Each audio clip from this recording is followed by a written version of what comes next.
We've just been updated on exciting times in the Antioch church. Now we get a scene change and head back to the mother church in Jerusalem. Acts 12, 1-4. It was about this time that King Herod arrested some who belonged to the church, intending to persecute them. He had James, the brother of John, put to death with the sword. And when he saw that this met with approval among the Jews, he proceeded to seize Peter also. This happened during the festival of unleavened bread. After arresting him, he put him in prison, handing him over to be guarded by 4 squads of 4 soldiers each. Herod intended to bring him out for public trial after the Passover. This is as good a time as any to talk about the Herods. First, we have Herod the Great. You remember him as appointed king of the Jews by Rome during Jesus' time. He tried to kill Jesus, along with many other innocent Jewish boys, built a lot of industry, but was a brutal ruler, murdering most of his family and countless Jews.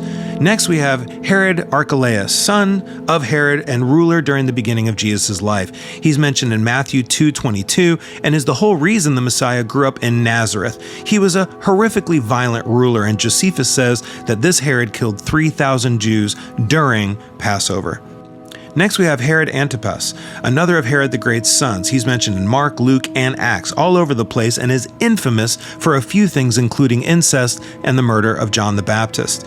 And then we have Herod Agrippa, mentioned here in Acts 12. He was next in the Herodian line and continues with the legacy of violence. He kills James, the brother of John, throws Peter in prison, and would have done even worse if he didn't suddenly die, as we're going to see later in this chapter.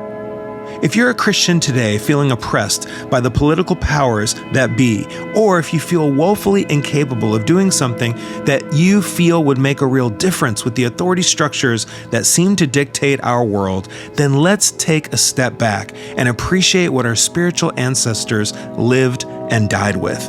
Not just one temporary dictator of unspeakable violence, but a family lineage, one after another for decades, born and bred to hunt believers and their families down and execute them with extreme prejudice. And yet, the tenor of the early Christians is much less fear, woe, sadness, and rage, and much more courage, faith, joy, and community.